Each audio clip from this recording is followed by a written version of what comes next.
নমস্কাৰ বন্ধু বান্ধৱীসকল, আজি ৰেচিপিটো হ'ল কচু পাতত দিয়া। সেয়েহে কলপাতৰ সন্ধানত আমাৰ পিছফালে বাৰীলৈ দুখনমান কলপাত কাটি আনো আগতে। এয়া বাই কলপাত কাটি আছে।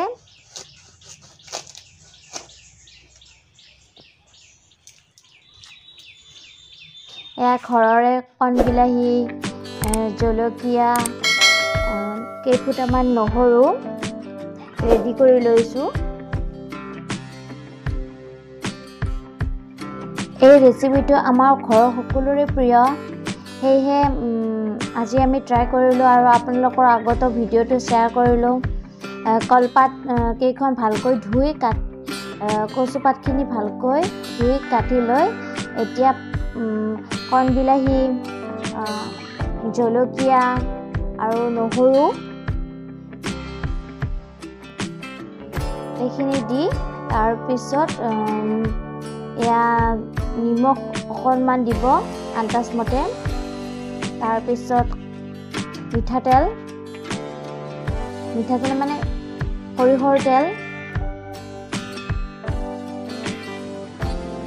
দি ভালকৈ বান্ধিব লাগিব, যাতে জুইৰ তাপ পালেও বহুতখন কলপাত দি বান্ধিব লাগিব, যাতে জুইৰ তাপ পালেও যাতে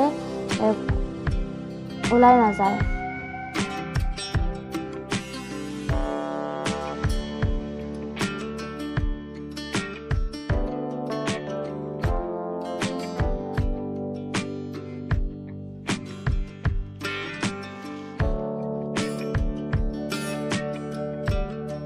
এয়া দেখিব পাৰিছে ওপৰৰ পিনে আমাৰ নৰসিংহ, ভেদাইলতা আৰু মানিমুনিৰ আঞ্জা বনোৱা হৈছে মাছেৰে, আৰু তলত এয়া কচু পাতত দিয়া।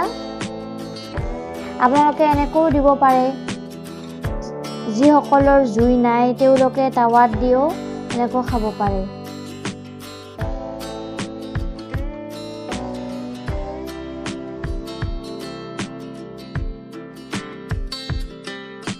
এতিয়া আমাৰ কচু ৰেডি।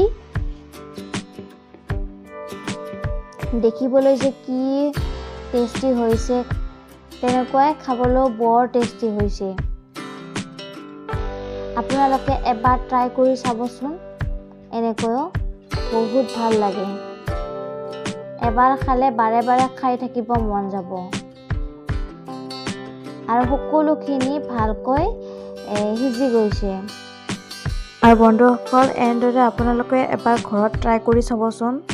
আশা কৰোঁ আপোনালোকে খাই ভাল পাব। এতিয়া অকণমান কেঁচা সৰিয়হৰ তেল দিলে হ'ল, তেতিয়া ফ্লেভাৰটো বেছি ভাল লগা হয়। আৰু আন্দাজমতে যদি নিমখ হোৱা নাই, আন্দাজমতে নিমখ দি দিলে হ'ল।